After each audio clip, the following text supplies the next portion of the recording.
صلی اللہ علی محمد صلی اللہ علیہ وسلم۔ اس میں قرآن نے بھی ایک واقعے کا ذکر کیا ہے کہ آپ کے پاس دو آدمی آئے، ان کا جھگڑا تھا اور انہوں نے آ کے کہا کہ حضرت آپ ہمارا فیصلہ کر دیجئے۔ آپ نے فرمایا ہاں ٹھیک ہے، کیا ہے؟ تو اس نے کہا جی بات یہ ہے کہ یہ میرا بھائی ہے، اس کے پاس ہیں 99 دمبیاں جو تھی، اور میرے پاس ہے ایک دمبی۔ اب یہ اللہ کا بندہ کہتا ہے وہ ایک بھی مجھے دے دو۔ بھائی اس کے پاس 99 موجود ہے اور میری ایک برداشت نہیں کرتا۔ تو حضرت داؤد علیہ السلام نے فرمایا کہ بڑی زیادتی ہے، بڑا ظلم ہے کہ اس کے پاس جب 99 موجود ہے تو وہ اس پہ وہ کناز نہیں کرتا بلکہ تمہاری دمبی بھی حاصل کرنا چاہتے، بڑی ظلم والی بات۔ اور پھر اس کے بعد قرآن کہتا ہے کہ حضرت داؤد علیہ السلام کو بات سمجھ آئی کہ اچھا اس مسئلے کے ذریعے تو جب میرا امتحان کیا گیا ہے، تو آپ اللہ کے آگے سجدے میں گر گئے اور اللہ تبارک و تعالیٰ سے مغفرت طلب کی، اور اللہ تبارک و تعالیٰ نے ان کی مغفرت فرما دی۔ قرآن نے اس واقعے کو اتنا ذکر کیا۔ لیکن سابقہ کتابوں میں جو آج کل ملتی ہیں تلمود وغیرہ میں، اور اسی طرح جو بائبل وغیرہ موجود ہے، یا جو بڑے بڑے بعض انگریز مورخین نے لکھی ہیں، تو وہ عجیب واقعہ لکھتے ہیں۔ وہ کہتے ہیں نہیں، اصل بات یہ تھی کہ آپ کا ایک کمانڈر تھا، اوریا نام تھا اس کا، اور وہ اوریا جو ہے کسی جنگ میں گیا ہوا تھا۔ حضرت داؤد علیہ السلام جو ہے اتفاق سے اپنے محل کی چھت پہ چڑھے تو ساتھ ہی اس اوریا کا گھر تھا، اور حضرت داؤد علیہ السلام کا محل چونکہ بہت بلند تھا اس کے گھر سے، تو اتفاق ایسا ہوا کہ وہ گھر کے صحن میں تالاب تھا، اور تالاب میں اوریا کی بیوی جو ہے وہ نہا رہی تھی، اور وہ اوریا کی اپنے گھر کے اندر نہا رہی تھی۔ اسے کوئی فکر تو تھا نہیں کہ مجھے کوئی دیکھے گا۔ تو حضرت داؤد علیہ السلام کی نظر پڑ گئی تو نعوذ باللہ آپ اس پہ عاشق ہو گئے، اور پھر آپ نے اس کی بیوی کو بلوا لیا۔ تو اس نے کہا کہ نہیں، میں تو اپنا جو ہے اس کے اوریا کی بیوی ہوں، اور میں کیسے آپ کے ساتھ رہ سکتی ہوں؟ تو نعوذ باللہ آپ نے اس کے ساتھ غلط عمل بھی کیا بغیر نکاح کے، اور پھر انہوں نے کہا کہ اچھا میں انتظام کرتا ہوں۔ تو انہوں نے اپنے فوج کے کچھ لوگوں کو ہدایات بھیجی کہ جنگ میں ایسے حالات پیدا کرو کہ اوریا ہر حال میں قتل ہو جائے، کسی حال میں بھی واپس نہ آئے۔ تو بہرحال اوریا کو قتل کرا دیا گیا، اور جب وہ قتل ہو گیا تو اس کی بیوی سے شادی کر۔ اس واقعے کے پیش نظر وہ کہتے ہیں کہ یہ قرآن پاک نے جو اشارہ کیا ہے دراصل یہ وہی ہے کہ آپ کے پاس تو پہلے بھی 100 عورت موجود تھی، یا 90 عورت یا 99 عورت موجود تھی، اور ایک اوریا کی بیوی خوبصورت تھی، تو آپ نے اس کو بھی حاصل کرنے کی کوشش کی۔ تو اللہ نے تنبیہ کے لیے دو بندے بھیجے جو جھگڑا لے کے آئے تاکہ آپ کو تنبیہ ہو کہ آپ نے یہ کیا کیا۔ تو بہرحال سابقہ کتابیں جو ہیں وہ اس کو اس انداز میں پیش کرتی ہیں۔ حالانکہ یاد رکھیں اس کی وجہ یہ ہے کہ یہودی اور عیسائی جو ہیں وہ داؤد اور سلیمان علیہ السلام کو بادشاہ تو مانتے ہیں لیکن نبی نہیں مانتے۔ تو پھر بادشاہوں سے تو ایسی باتیں ہو جاتی ہیں، دنیا میں ہوتی رہتی ہیں،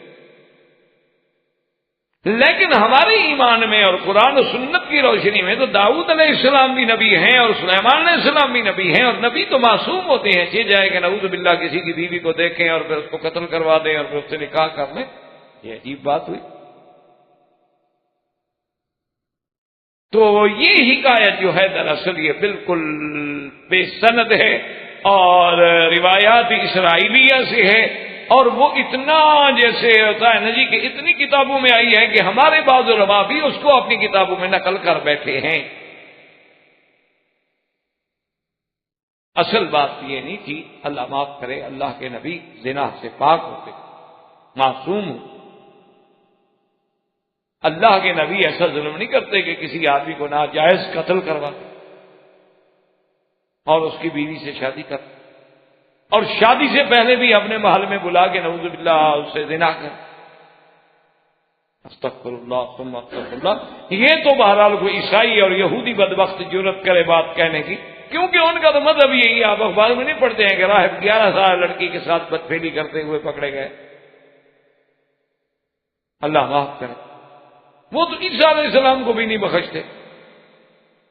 یہودی تو عیسیٰ علیہ السلام کو بھی بی بی مریم کا بیٹا نہیں مانتے. وہ کہتے ہیں وہ تو یوسف النجار کے بیٹے ہیں، اس سے ناجائز تعلق تھا اور اسی سے یہ پیدا ہوا، اور اس نے پھر بہانہ بنایا، ایک ڈرامہ بنایا کہ بغیر باپ کے پیدا ہوا ہے.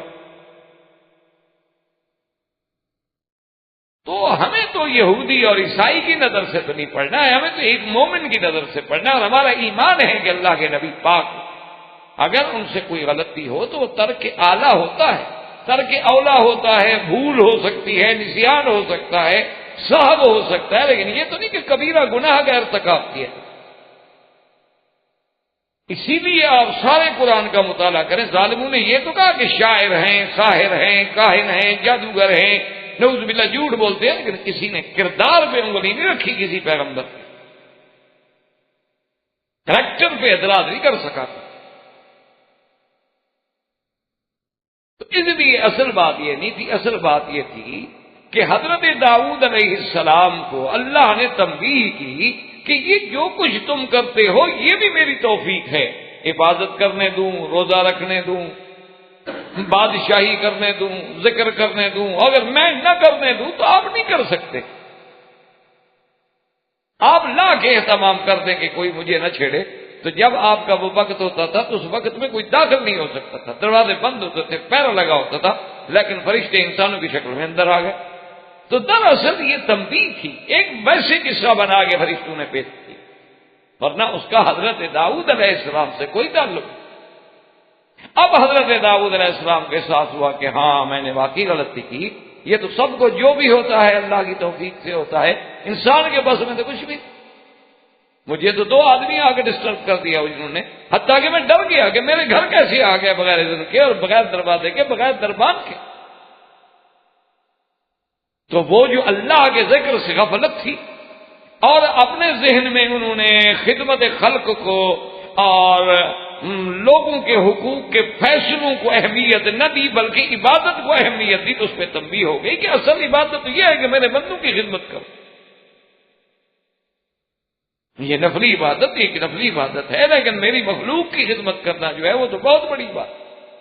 اس لیے یاد رکھیں، کیونکہ اگر خدا نہ کرے، خدا نہ کرے، خدا نہ کرے زنا جیسی بات ہو تو اس کے بعد فوراً قرآن یہ تو نہ کہے نا کہ یا داؤد انا جعلناک خلیفۃ فی الارض فاحکم بین الناس بالحق، کہ ہم نے آپ کو حاکم بنایا ہے، خلیفہ بنایا ہے، لوگوں کے درمیان میں فیصلے کریں. اصل مقصد یہ تھا کہ آپ نے جو اوقات عبادت کے لیے رکھ دیے اور اللہ کی مخلوق کا اس وقت آپ فیصلہ نہیں کرتے، ان کی فریاد نہیں سنتے، جس کا مطلب ہے کہ عبادت آپ کے نزدیک خدمت خلق سے مقدم ہو گئی. یہ غفلت تھی جس پر امتحان لیا. اور پھر جو غلطی ہوتی ہے پیغمبر کی، جیسے کہ اللہ نے خود فرمایا کہ آدم علیہ السلام سے بھول ہو گئی، لیکن آدم علیہ السلام تو کہتے ہیں ربنا ظلمنا انفسنا، ہم نے ظلم کیا. کیوں؟ جتنا شان بڑی ہو وہ چھوٹی غلطی کو بھی بڑا سکتا. تو بہرحال اس کے بعد سیدنا داؤد علیہ السلام کا مقام جو ہے، عظمت جو ہے، اللہ نے ان کو یعنی نبوت بھی دی اور شاہی بھی دی اور آپ کو معجزات بھی دیے، اور آپ کو سب سے بڑی عظیم نعمت ایک عظیم بیٹا دیا حضرت سلیمان نے. اور حضرت سلیمان علیہ السلام جو ہیں ماشاءاللہ، یعنی آپ دیکھیں کہ داؤد علیہ السلام کا بھی تقریباً 14 مقامات، 4 مقامات پر تو نام کے ساتھ ذکر کیا گیا ہے، اور حضرت سلیمان علیہ السلام کا تو قرآن میں 16 مقامات پر، بلکہ سورۃ النمل میں تو ایک پوری تفصیل کے ساتھ رکوع ہے. حضرت سلیمان علیہ السلام جو ہیں اللہ نے ان کو بھی خصوصی فہم عطا فرمایا. اور حضرت سلیمان علیہ السلام ابھی بچے تھے، اور بادشاہ داؤد علیہ السلام، خدا کی قدرت دیکھیں، قرآن نے بھی اس کا ذکر کیا ہے کہ ان کی خدمت میں بھی ایک مقدمہ آ گیا. ایک مقدمہ یہ آیا کہ ایک آدمی نے آ کے درخواست دی حضرت داؤد علیہ السلام کی خدمت میں. اس نے کہا کہ حضرت میرا یہ باغ ہے انگوروں کا، اور یہ آدمی جو ہے شریف آدمی، یہ اپنی بکریوں کو اس نے غفلت کے ساتھ میرے باغ میں چھوڑ دیا، اور وہ سارا انگوروں کا باغ جو تھا انہوں نے تباہ و برباد کر، کچھ کھا گئی کچھ انہوں نے اجاڑ دی. اور میرا تو اس کے سوا کوئی گزر اوقات کا ذریعہ نہیں ہے، آپ مہربانی کریں فیصلہ فرمائیں. تو حضرت داؤد علیہ السلام نے مدعا علیہ سے پوچھا بھی واقعہ کیا ہے؟ اس نے کہا جی بات واقعی اس کا باغ ہے، لیکن میری بکریوں کا ریوڑ بہت بڑا ہے، جانور ہیں وہ بھاگ گئے اور میں نہیں سنبھال سکا، اور انہوں نے جا کے اس کو باغ کو نقصان پہنچایا ہے. تو حضرت داؤد علیہ السلام نے جب دیکھا کہ یہ معترف ہے، مدعا علیہ اعتراف کرتا ہے کہ واقعی میں نے نقصان پہنچایا ہے، تو انہوں نے کہا اچھا ایسا کرو باغ کی کتنا قیمت ہے؟ انہوں نے کہا 10,000. مثلاً یہ میں مثال دے رہا. تو آپ نے فرمایا اچھا بھی اس کے مال کی قیمت کرو، جس 10,000 کا بکریاں جو ہے نا علیحدہ کرو. وہ 10,000 کی بکریاں علیحدہ کر. انہوں نے کہا چونکہ تو نے 10,000 کا نقصان کیا، یہ بکریاں اٹھتی.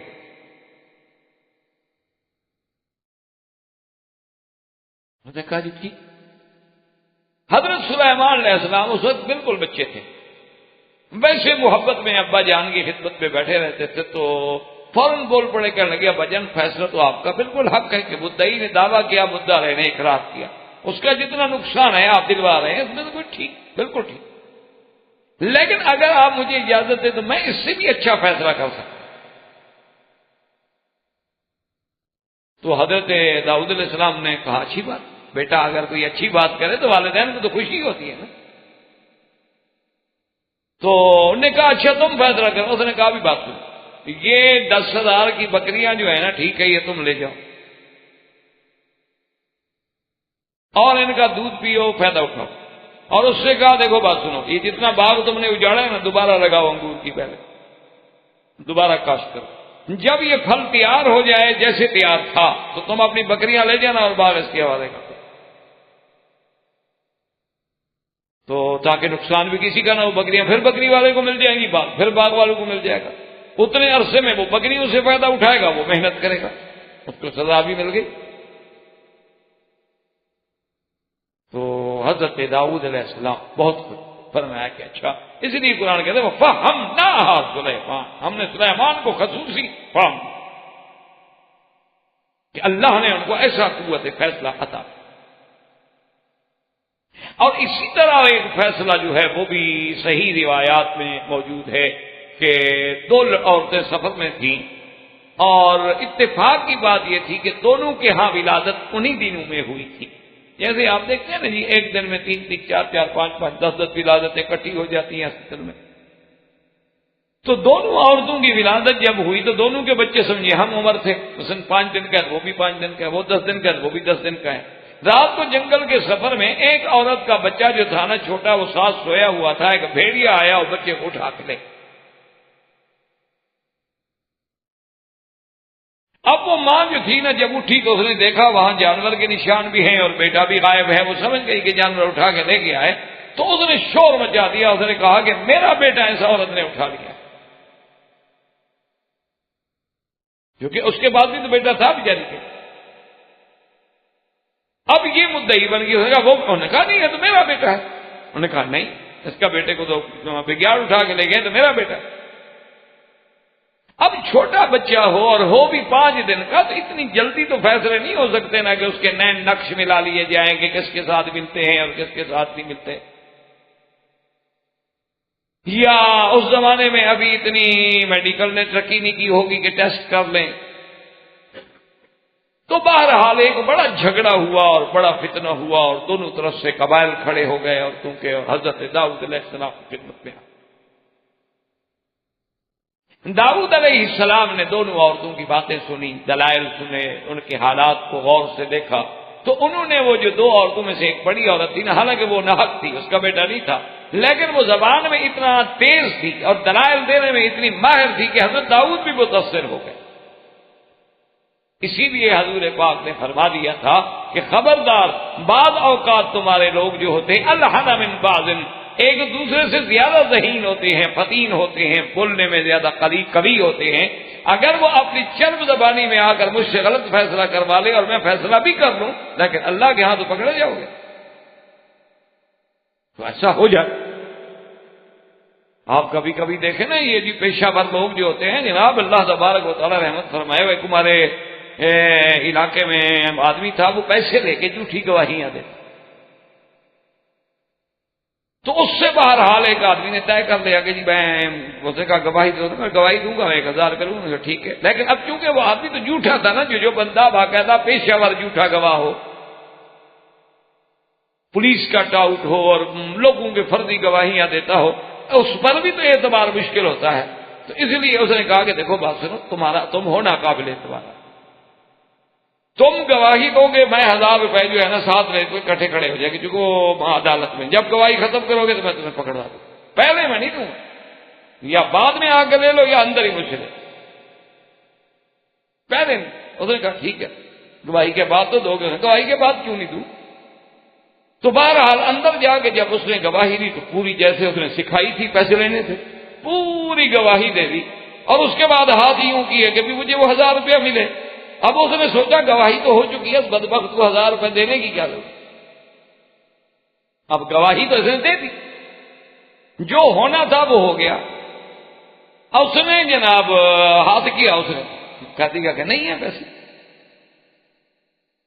تو اب وہ جج صاحب جو لکھ رہے تھے تو اس کے فوراً بعد جو جج نے دیکھا، اس نے کہا کہ جی آپ کی کوئی بات رہ گئی ہے؟ اس نے کہا حضرت جتنا اس نے مجھے سکھایا تھا وہ تو میں نے کہہ دیا۔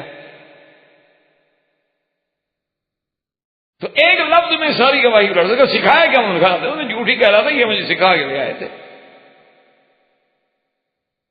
تو اس لیے بعض لوگ جو ہوتے ہیں نا وہ الہنا من بعض ہوتے ہیں، تو وہ عورت بھی کچھ اس طرح ترار تھی اور تیز تھی کہ حضرت داؤد اس کے حق میں فیصلہ کر دیا۔ حضرت داؤد علیہ السلام کے فیصلے کے بعد بعض روایات بھی ہے کہ حضرت سلیمان وہی موجود تھے، بعد میں ہے کہ باہر کھیل رہے تھے، دیکھا کہ عورتیں جا رہی ہیں، لوگ بھی جا رہے ہیں، کچھ رو رہے ہیں، کچھ ہنس رہے ہیں، پوچھا کیا بات ہے؟ انہوں نے کہا ایسے فیصلہ تھا۔ انہوں نے کہا کہ بلاؤ ان کو، میں فیصلہ کرتا ہوں۔ وہ آ گئے، انہوں نے کہا کیا بات؟ انہوں نے کہا جی بیٹا ہے، اب سفر میں تھے، ایک بچے کو بھیڑیا اٹھا کے لے گیا، وہ اس کا بچہ تھا، یہ خام خواہ میرے گلے پڑ گئی، میرا بچہ اٹھا لیا۔ تو اچھا ہے کہ حضرت داؤد علیہ السلام نے میری بات سن لی اور میرے دلائل قویہ کو دیکھ کے میرے حق میں فیصلہ کر دیا کہ میرا بیٹا۔ اچھا ٹھیک، اس سے پوچھا، اس نے کہا جی بچہ تو میرا ہے، میں کیا کروں، میں اپنا مقدمہ نہیں لڑ سکتا۔ تو حضرت داؤد علیہ السلام نے، حضرت سلیمان علیہ السلام نے فرمایا کہ اچھا اس کا ہم فیصلہ کرتے ہیں۔ انہوں نے فرمایا ابھی جلاد کو بلاؤ، اور کہا کہ بچے کو یہاں درمیان میں لٹا اور دونوں عورتیں ادھر بیٹھ جاؤ۔ جلاد آ گیا، آپ نے فرمایا ابھی دیکھو نشان لگا لو بچے کو، این درمیان میں رکھ کے اس کو تلوار کے ساتھ کاٹ دو، آدھا اس کو دے دو اور آدھا اس کو دو۔ یہ کیا ہے، ایک روتی ہوئی جائے ایک ہنستی ہوئی جائے، اچھی بات نہیں، آدھا آدھا کر دے۔ تو جو حقیقی ماں تھی نا بچے کی، اس نے کہا حضرت یہ میرا بچہ ہے ہی نہیں، اسی کا ہے، اس کو دے دیں۔ اس نے سوچا میرا بچہ تو قتل نہ ہو جائے نا، چلو کسی اور عورت کے پاس رہے گا، زندہ تو رہے گا، میرا بچہ بچ تو جائے گا، کبھی زندگی ہے تو ہو سکتا ہے کہ میں اپنی اولاد کو دیکھ لوں، اگر یہ کٹ گیا یہاں تلوار سے تو کیا ملا؟ اور جس کا بچہ نہیں تھا اس نے کہا جی میں آپ کے فیصلے پہ راضی ہوں۔ آپ نے فرمایا تم جھوٹ کہتی ہو، بچہ اس کا ہے، کوئی ماں بھی اپنے بچے کو تلوار سے کٹنے پہ راضی ہو سکتی، جھوٹ بول۔ حضرت سلیمان نے جب فیصلہ کیا، حضرت داؤد علیہ السلام کو پتہ لگا تو آپ نے فرمایا واقعی سلیمان اللہ نے تمہیں خصوصی فاق عطا۔ حضرت داؤد علیہ السلام کی وفات کے بعد حضرت سلیمان علیہ السلام کو اللہ تبارک و تعالی نے تخت سے بھی نوازا اور نعمتوں پہ بھی نوازا، جس کو اللہ نے قرآن میں بھی ذکر کیا، وَلَقَدْ آتَيْنَا دَاوُودَ وَسُلَيْمَانَ عِلْمًا وَقَالَ الْحَمْدُ لِلَّهِ الَّذِي فَضَّلَنَا عَلَى كَثِيرٍ مِّنْ عِبَادِهِ الْمُؤْمِنِينَ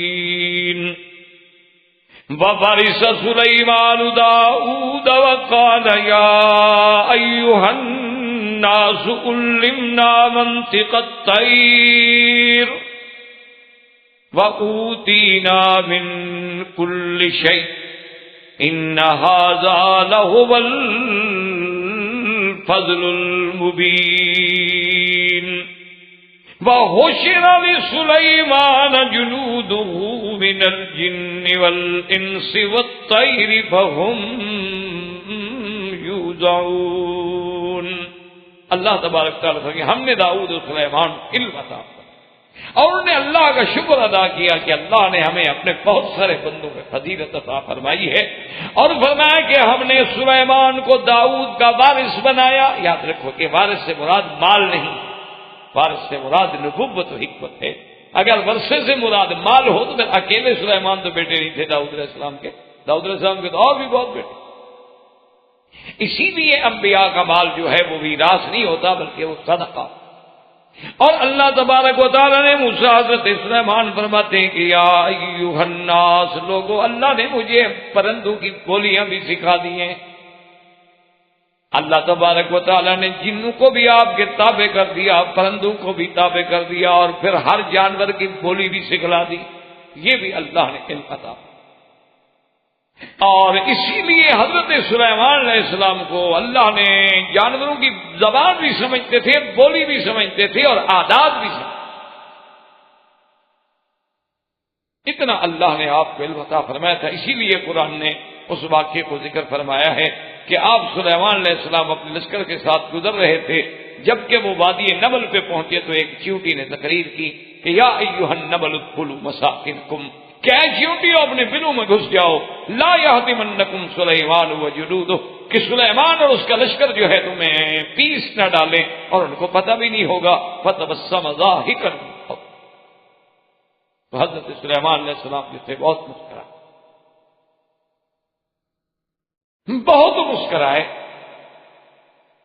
اور اس کے بعد انہوں نے اللہ سے دعا کی کہ میرا مولا رب اوزعنی ان اشکر نعمتک التی انعمت علی وعلی والدی، میرا اللہ مجھے شکر کی توفیق عطا فرمائے. یہ بھی تو تیرا کمال اور کرم ہے کہ میں ایک چیونٹی بولتی ہے تو بات سمجھ رہا. اور اللہ تبارک و تعالی نے آپ کے لیے جو ہے ہوا کو بھی مسخر کر دیا تھا. وسخرنا لہ الریح، اللہ نے ہوا کو مسخر کر دیا کہ آپ کے تخت کو لے کے چلتی تھی، اور جو 1 مہینے کا سفر تھا وہ آدھے دن میں طے ہو جاتا تھا. غدوها شہر ورواحها شہر، یعنی جب آپ صبح کو اڑتے تو آدھے دن دوپہر تک 1 مہینے کا سفر طے ہو گیا، اور پھر آرام کر کے آپ کیلولا فرماتے، پھر شام کو چلتے تو پھر 1 مہینے کا سفر ہوتا. یہ حضرت سلیمان علیہ السلام کے مقامات عالیہ کا. اور جنوں جیسی سخت ترین قوم جو ہے وہ بھی آپ کے تابع. اور جو تخت سلیمان علیہ السلام تھا، ان کی جہاں آپ کرسی میں جب تشریف فرما ہوتے تو آپ کے پیروں کے نیچے جو تھے نا 2 شیر تھے، اور آپ کے سر کے اوپر جو تھے وہ عقاب کھڑے رہتے تھے سایہ کر. کیونکہ ایسی سلطنت تو دنیا میں کسی کو ملی ہی نہیں جو حضرت سلیمان علیہ السلام کو. اور اتنے بڑے اعزاز و اکرام کے بعد پتہ ہے سلیمان علیہ السلام روٹی جو ہے ٹوکریاں بنا کے کھاتے. وہ ٹوکریاں بناتے تھے، وہ بیچ کے روٹی کھاتے. اتنی بڑی عظیم سلطنتوں کا مالک. اور یہ اسی زمانے میں واقعہ جو اللہ کے قرآن میں بھی بڑا عظیم واقعہ موجود ہے کہ ایک دن آپ نے پوچھا کہ مالی علی الہدہد، کیا وجہ ہے کہ ہدہد پرندہ نظر نہیں آ رہا؟ من الغائبین کہاں گئے تھے؟ اچھا، خدا کی قدرت دیکھو کہ اللہ نے یہ علم ہدہد کو دیا تھا کہ وہ زمین میں چونچ مار کے اندازہ کر لیتا تھا کہ یہاں پانی ہے کہ نہیں ہے، اور ہے تو کتنا نیچے ہے. اور یہ علم اللہ نے سلیمان علیہ السلام کو نہیں دیا. تو جب کہیں لشکر پڑاؤ کرتا تو وہاں کنویں کھودنے پڑتے تھے پانی عارضی انتظام کرنے کے لیے. تو حکم دیا جاتا ہدہد کو کہ جاؤ بھائی پورے علاقے میں پانی تلاش کرو. وہ جناب ادھر جا رہا ہے، ادھر جا رہا ہے، ادھر جا رہا ہے. ہاں جی یہاں. انہوں نے کہا ٹھیک ہے کھود دے. اب لشکر اترا ہوا ہے، ہدہد ہے نہیں. آپ نے فرمایا اچھا ہدہد غائب ہو گیا. لَأَعَذِّبَنَّهُ عَذَابًا شَدِيدًا أَوْ لَأَذْبَحَنَّهُ، یا بالکل میں ذبح. ہاں، أَوْ لَيَأْتِيَنِّي بِسُلْطَانٍ مُبِينٍ، یا کوئی کھلا ہوا اپنی معذوری کا عذر لے کے آئے. تو تھوڑی دیر گزری، جب ہدہد آیا تو حضرت اب جلال میں تھے، اس نے کہا حضرت ناراض نہ ہوں، انی احطت بما لم تحط بہ، میں ایک ایسی خبر لایا ہوں جس کا آپ کو پتہ نہیں، میں تو ملک سبا سے آ رہا ہوں، اور ملک سبا میں میں تو حیران ہو گیا، میں نے دیکھا انی وجدت امراۃ تملکہم، ان کی تو بادشاہ عورت ہے۔ یہ سبا جو ہے اصل میں یاد رکھیں یہ قوم تھی ساحل بحر احمر پہ جنوب کی طرف، یمن کی طرف یہ قوم تھی، اور تجارت پیشہ، اور یہ علاقے جو ہیں اس وقت جن کی حکومت تھی، اور یہ صنعاء جو ہے یمن جو ہے اس کے ایک مقابل پہ ہندوستان تھا اور دوسرے مقابل پہ حبش اور مصر تھا، یعنی اگر آپ اس کے نقشے کو دیکھیں تو ایک طرف آپ کو ہندوستان لگے گا اور دوسری طرف آپ کو حبش اور مصر لگے گا، اور یہی ہندوستان سے مال جو ہے یہاں پہنچتا تھا، اور پھر یہیں سے وہ امام مبین جو سڑک عظیم تھی وہ شام اور سارے یورپ کو سپلائی ہوتی تھی، اصل مال کا مرکز اصلی جو تھا وہ یہی سدے، یہی معارف تھا، اور یہی وہ مقام تھا، یہ مرکزی مقام تھا تجارت کا۔ اسی لیے قریش بھی 2 دفعہ سال میں، ایک دفعہ یمن جاتے تھے اور ایک دفعہ شام جاتے۔ بعد میں جب ایسے حالات پیدا ہوئے، خدا کی قدرت ہے، تو پھر انہوں نے آ کے مصر جو تھا وہ مرکزیت اختیار کر گیا سویز کی وجہ سے، اور یہ رہ گیا، ان کا پھر وہ مقام نہ رہا جو ابتدا میں، اور تو کوئی ذریعہ نہیں تھا ابتدا میں یورپ کے لیے اتصال کا۔ تو ان کی جو ملکہ تھی، ملکہ اس کا نام قرآن میں تو نہیں آتا، بس آتا امراۃ تملکہم، لیکن سابقہ کتابوں میں کوئی کہتے ہیں کہ اس کا نام بلقیس تھا۔ تو اس نے کہا کہ میں نے دیکھا ہے کہ ایک ملکہ ہے، اور یہ بھی میں نے دیکھا ہے سلیمان علیہ السلام کہ وہ سورج کے پجاری ہیں، اور اس کے پاس بہت بڑا تخت ہے، فوج ہے، حکومت ہے، سلطنت ہے۔ حضرت سلیمان علیہ السلام نے فرمایا کہ اچھا تم خط لے کے جاؤ، ہم دیکھتے ہیں تم سچ کہہ رہے۔ اب حضرت گئے، انہوں نے جا کے خط ڈالا، ملکہ نے خط پڑھا، اس نے اپنے کیبنٹ کو بلایا، اس نے کہا کہ سلیمان علیہ السلام خط آیا ہے، اور جس انداز میں یہ خط آیا ہے معلوم ہوتا ہے کہ وہ کوئی بہت بڑا طاقتور بادشاہ ہے کہ جس کی تعمیر کرنے کے لیے پرندے آ رہے ہیں۔ تو مشورہ دے، انہوں نے کہا جی مشورہ کی بات تو یہ ہے کہ ہمارے پاس قوت ہے، طاقت ہے، فوج ہے، ہم لڑ سکتے ہیں، لیکن جو آپ چاہیں۔ انہوں نے کہا اچھا ایسا کرتے ہیں کہ ہم پہلے ہدیہ بیچتے ہیں سلیمان علیہ السلام، ہم دیکھتے ہیں کہ اگر وہ بادشاہ ہمارا ہدیہ قبول کر لیتا ہے تو اس کا مطلب ہے کہ پھر مذاکرات کے لیے کوئی بات ہو سکتی۔ انہوں نے ہدایہ جب بھیجی اور حضرت سلیمان علیہ السلام کے پاس آئے تو حضرت سلیمان علیہ السلام نے غصے سے فرمایا اچھا تمدوننی بمال ہے، تم میری مال کے ساتھ اپنا قیمتی چیزیں لے کے مجھ پر روک ڈالنا چاہتے، تمہیں نہیں پتا کہ مجھے اللہ نے جو کچھ دیا ہے تم سے کہیں کروڑ درجے بہتر ہے، کیا مجھے دو گے تم؟ اور جاؤ اور آ کے اپنی ملکہ سے کہہ دو کہ خبردار یا تو آ کے میری اطاعت کرو، اگر نہیں تو میں ایک ایسا لشکر لے کے آؤں گا کہ تیری طاقت ہی نہیں ہے کہ تم اس لشکر کا مقابلہ کرو۔ آخر ملکہ کو جب یہ خبر پہنچی گھبرا گئی، اس نے کہا کہ میں آتی ہوں۔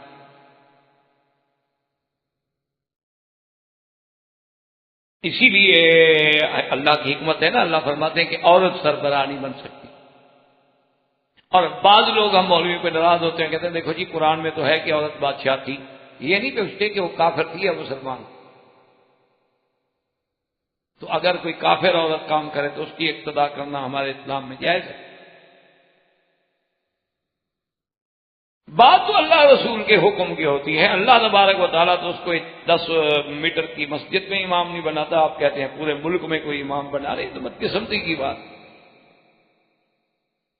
اور حضور نے جب فرمایا بلقیس کا قصہ سنا تو آپ نے فوراً فرمایا نہیں یفلح قوما ولوا امرهم امراء، وہ قومیں کبھی فلاح نہیں پاتی جو اپنے امور کو عورتوں کے سپرد کرتے۔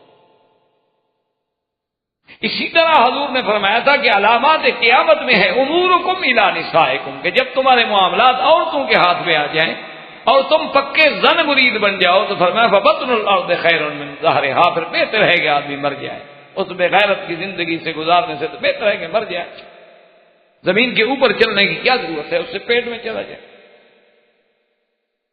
بہرحال جب وہ آئی تو حضرت سلیمان نے حکم دیا اس کے آنے سے پہلے، آپ نے فرمایا ایکم یاتینی بعرشھا، کون ہے جو اس کا تخت لے کے آیا میرے پاس؟ قال عفریت من الجن، ایک جن تھا، عفریت کہتے ہیں جو زیادہ شرارتی، زیادہ سخت، زیادہ قوی ہو. اس نے کہا جی میں بھی آتا ہوں، لیکن اتنی دیر لگے گی جتنی دیر آپ مجلس میں بیٹھتے ہیں نا 1-2 گھنٹے. اب نظر بہن اس سے مجھے جلدی ہے. قال الذي عنده علم من الكتاب انا اتيك به قبل ان يرتد اليك طرفك. آپ کے صحابیوں میں سے ایک صحابی تھے، اس کا نام تھا آصف ابن برخیہ. اس کے پاس اسم اعظم کا علم تھا. اس نے کہا حضور اگر حکم دے نا تو ان يرتد اليك طرفك، آپ ذرا آنکھیں تو بند کریں، آنکھیں کھولیں گے تو انشاءاللہ میں لے آؤں گا. آنکھیں کھولی تب تک. اور اسی طرح حضرت سلیمان علیہ السلام نے حکم دیا کہ بھائی ایسے انتظامات کیے جائیں کہ ایسا راستے میں ایسے محل میں جب داخل ہو، کیونکہ حضرت سلیمان نے ایسی تعمیرات کی تھی جو تاریخ میں بیت الرب، بیت الملک اور بیت الملک اور اسی طرح تدمر کی وہ عظیم الشان عمارتیں جن کو بعد میں رومیوں نے اپنے ہیکل بنا دیے، سب حضرت سلیمان کی بنی ہوئی.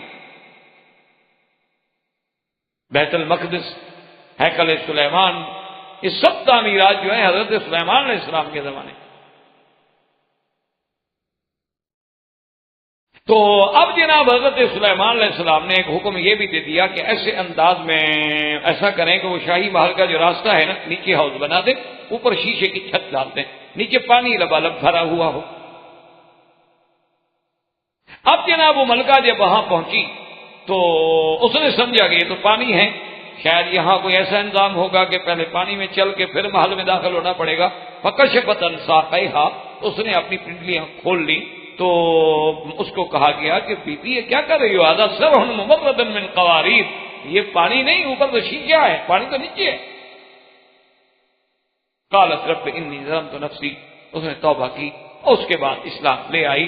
تو بہرحال بعض لوگوں نے اسرائیلی روایات میں اس قصے کو بھی بڑا بڑھا چڑھا کے پیش کیا ہے کہ بلقیس کی ماں جو تھی وہ جنیا تھی، اور حضرت سلیمان علیہ السلام دراصل یہ دیکھنا چاہتے تھے کہ واقعی یہ جنیا کی بیٹی ہے تو جنوں والے اثر اس کے بدن پہ پورے بال تو نہیں ہیں، اور یا بال ہیں، تو اس لیے انہوں نے یہ سارا سسٹم کیا تھا کہ کسی طرح وہ کپڑا اٹھائے گی تو ہم پنڈلیاں دیکھ لیں گے، اور ہم سامنے بیٹھے ہوئے تھے.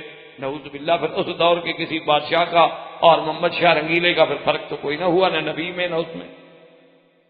انا للہ و انا الیہ راجعون. بھائی جس کے جن تابع ہیں، پرندے تابع ہیں، ایک عورت کی تحقیق کرنا اس کے لیے مشکل ہے. کسی جنیا کو حکم دیتے کہ دیکھ کے آ جاؤ، بس ختم ہو گئی بات. جو لوگ اس کے لیے اتنا بڑا تخت یمن سے اٹھا کے شام میں لے آتے ہیں پلک جھپکنے میں، ایک عورت کے بارے میں تحقیق نہیں کر سکتے. اتنا بڑا جھوٹ اور نبیوں پر.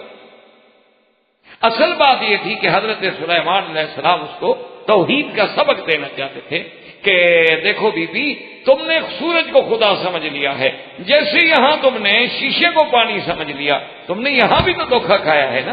شیشہ مظہر ہے، پانی کو دکھا رہا ہے، پانی نہیں ہے. اسی طرح سورج مظہر خدا ہے، خدا نہیں ہے، تم دھوکے میں پڑ گئی. اس لیے فوراً کہا کہ انی ظلمت نفسی، میں نے گناہ کیا، اسلمت مع سلیمان، فوراً اسلام کیا. تو یہ سارا انتظام اللہ کی توحید کے، یہ سارے انتظامات جو تھے اس لیے نہیں کہہ گئے تھے نعوذ باللہ کہ کسی عورت کی تحقیق. اس کے بعد پھر آپ نے ملکہ بلقیس کی شادی جو تھی ملک ہمدان سے کر دی اور اس کو اس کی سلطنت پہ برقرار رکھا، لیکن بادشاہ اس کا قامت. اور حضرت سلیمان علیہ السلام اس کے بعد جب ان کو احساس ہوا کہ اب میری عمر زیادہ ہو رہی ہے اور لازمی بات ہے کہ موت تو آنی ہے، موت سے تو کسی کو مفر نہیں، تو ابھی جو ہے بیت المقدس کا بہت بڑا کام جو ہے وہ باقی ہے. تو حضرت سلیمان علیہ السلام نے ایسا انتظام کیا کہ ایک شیشے کا کمرہ،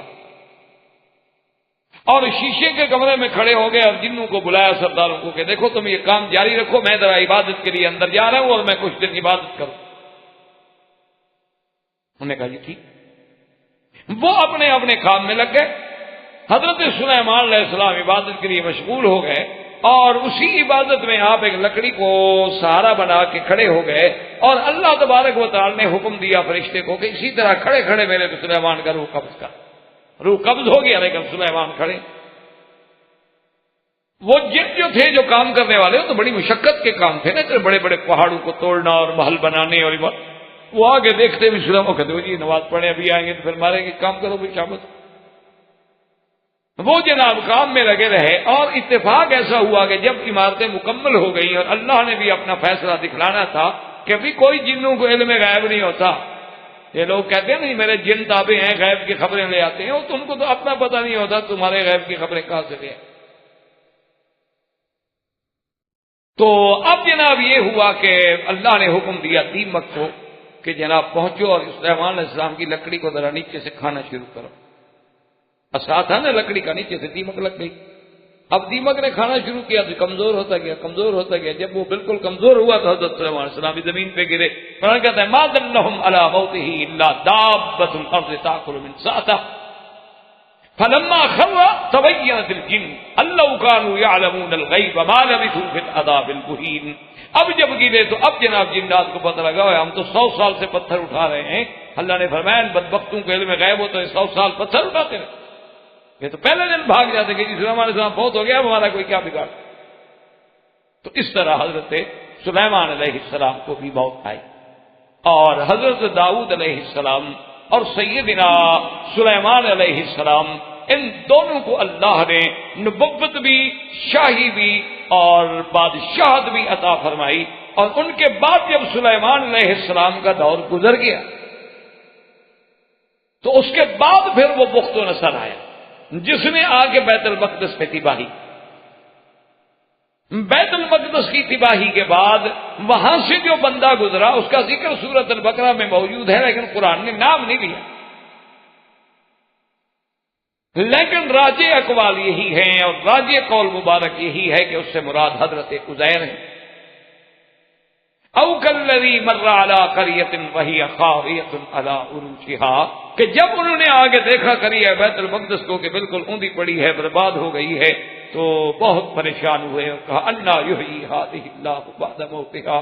اب اس تباہی اور بربادی کے بعد اللہ پتہ نہیں اس کو کیسے دوبارہ زندہ کریں گے. اللہ نے فرمایا اچھا میری قدرت کے بارے میں بھی آپ کو تردد ہو رہا ہے، چلو ہم آپ کا امتحان لیتے ہیں. اللہ فاماتہ اللہ مئۃ عام، اللہ نے حضرت عزیر کو بھی 100 سال کے لیے تلا دیا، موت آ.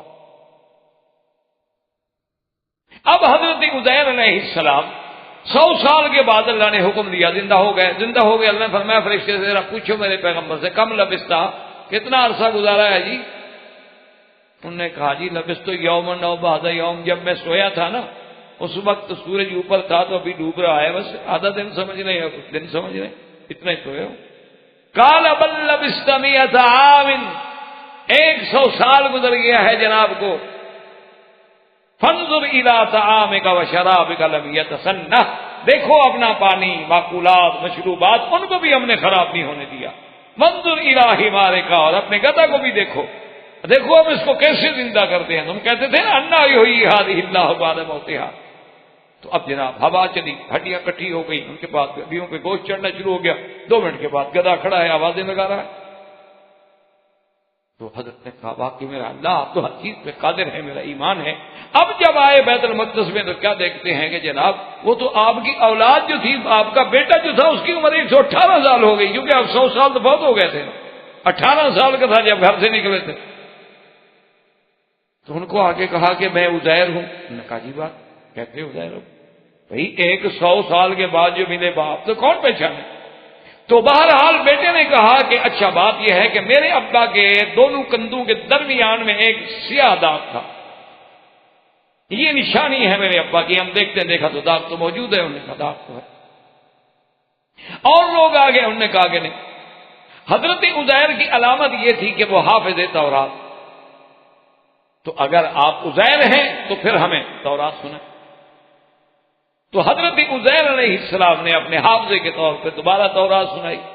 اور بخت و نصر نے جب تباہی کی تھی، جس کو جان ملر ایک بہت بڑا انگریزی اسکالر ہے، اس نے بڑی کتابیں لکھی ہیں، بڑی تاریخ لکھی ہے، اس نے بھی لکھا ہے کہ جب بخت و نصر نے حملہ کیا تھا، یہاں اس نے قتل عام کیا یہودیوں کا، بنی اسرائیل کا، وہاں اس نے اس تورات کو بھی ختم کر دیا تھا.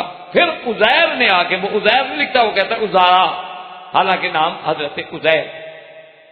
تو عزیر نے آگے دوبارہ تورات کو لکھا. یہ وہ بھی اپنی کتابوں میں اس کا ذکر کرتا ہے. تو عزیر علیہ السلام نے جب دوبارہ تورات لکھ دی تو اب جناب بنو اسرائیل جہاں معتقد ہونے تھے وہاں کہنے لگے اچھا معلوم ہوتا ہے قالت الیہود عزیر ابن اللہ، بھئی اتنے عرصے کے بعد پھر تورات یاد لکھوا دینا، 100 سال مر جانا پھر زندہ ہو جانا، یہ تو اللہ کا بیٹا ہے۔ اچھا، ابن اللہ ایک لفظ ہوتا ہے، ابن ایک ہوتا ہے ولد۔ بعض اوقات ابن کا معنی ہوتا ہے لاڈلا، جیسے ہم فرق کرتے ہیں نا بیٹے میں اور لڑکے میں، ہم کہتے ہیں لڑکا یہ میرا بیٹا ہے، یہ لڑکا ہے، تو اسی طرح ابن اور ولد میں بھی ایک فرق ہے۔ بعض کہتے ہیں کہ وہ کہتے تھے کہ اللہ کا لاڈلا اور چہیتا، لیکن بعض لوگ جو ہے وہ کہتے نہیں، باقی اللہ کا بیٹا ہے۔ تو اس کی وجہ جو تھی وہ یہ تھی حضرت عزیر علیہ السلام کی، اور پھر تورات لکھی گئی۔ اور اس کے بعد وہی جان ملر یہ بھی کہتا ہے کہ پھر جب اس دور کے بعد کافی عرصے کے بعد ایک اور بادشاہ نے حملہ کیا، اس نے پھر بیت المقدس پہ بھی تباہی ڈالی اور تورات کو بھی جلا دیا، لہذا آج بھی وہ تورات محرف اور مغیر ہے۔ اور اس کے بعد پھر حضرت عزیر علیہ السلام کو بھی موت آئی اور صیہون میں دفن ہوئے۔ وآخر دعوانا ان الحمدللہ رب العالمین۔ برادران اسلام، واجب الاحترام بزرگوں، دوستوں، بھائیوں، عزیز نوجوانوں، قصص الانبیاء علیہم السلام کے دروس کے ضمن میں ہم نے سابقہ دروس میں حضرت سیدنا داؤد علیہ السلام اور سیدنا سلیمان علیہ السلام کے واقعات عظیمہ پڑھے تھے، اور آج اسی ضمن میں ہم حضرت سیدنا زکریا علیہ السلام کے بارے میں اور حضرت یحییٰ علیہ السلام اور سیدنا عیسیٰ علیہ السلام کے بارے میں پڑھیں۔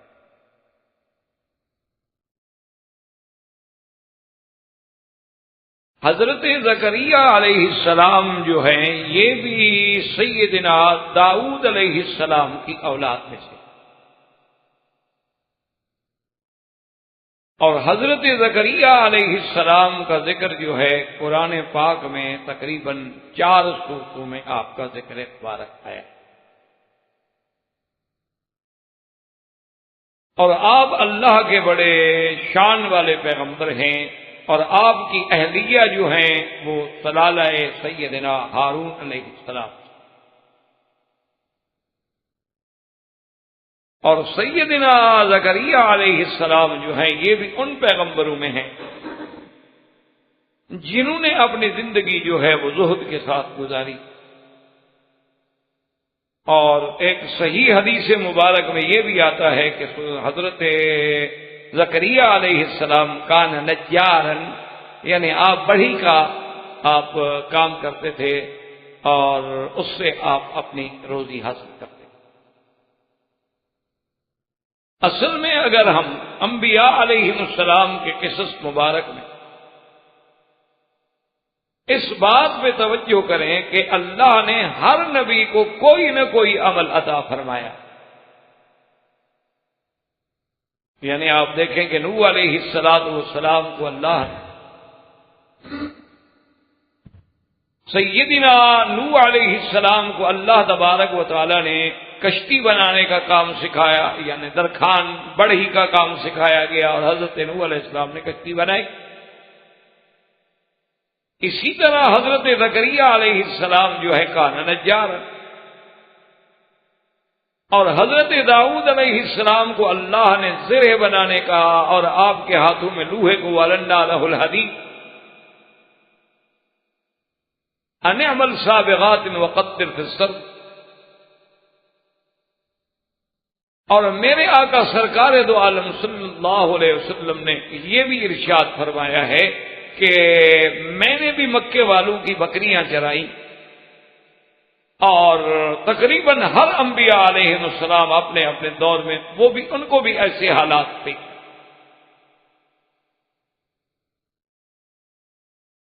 اور اسی طرح صحیح روایات مبارک میں یہ بات بھی موجود ہے کہ جب سیدہ عائشہ صدیقہ رضی اللہ تعالی عنہا سے سرکار دو عالم صلی اللہ علیہ وسلم کے بارے میں پوچھا گیا تو انہوں نے فرمایا کہ جب آپ گھر میں آتے تھے تو گھر کے کام میں بھی ہمارا ہاتھ بٹا دیتے تھے، اور کبھی اگر آپ کا جوتا مبارک ٹوٹ گیا تو اس کو خود اپنے ہاتھ سے گانڈ مبارک لگا لیتے تھے۔ کبھی آپ کا کپڑا مبارک پھٹ جاتا تو اپنے ہاتھ سے سی بھی لیتے. اور اسی ضمن میں آپ نے سیدنا موسیٰ علیہ السلام کا تو باقاعدہ واقعہ قرآن میں موجود ہے کہ 10 سال تک حضرت شعیب کے ہاں آپ نے بکریاں چرائیں. تو دراصل وجہ کیا ہے کہ اللہ تبارک و تعالیٰ یہ بتانا چاہتے ہیں کہ کوئی پیشہ جو ہے وہ قابل اہانت نہیں ہوتا، کوئی عمل جو ہے وہ قابل اہانت و تنقیص نہیں ہوتا. یہ تو بعد میں کفار نے زمانہ جاہلیت میں بھی، اور ہمارے انڈو پاک پر تو انگریز کی لعنت جب مسلط ہوئی تو انہوں نے یہ طبقات پیدا کیے کہ یہ جو پیشے ہیں، مثلا کوئی درخان ہے یا کوئی موچی ہے یا کوئی بڑھئی کا کام کرتا ہے یا کوئی کپڑا بنائی کا کام کرتا ہے، تو نے کہا یہ بڑے حقیر ترین پیشے ہیں اور ان کو بڑا حقیر سمجھا گیا. اس کے وجوہات یہ تھے کہ وہ ایک امیر اور غریب کے درمیان میں ایک امتیاز رکھنا چاہتے تھے، حاکم اور محکوم کے درمیان میں، ذمہ دار اور اس کے ہاری کے درمیان میں.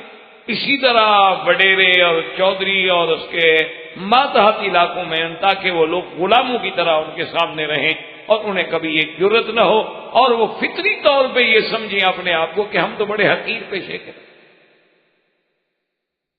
ورنہ ہمیشہ یاد رکھیں کہ یہ پیشہ کوئی نہیں.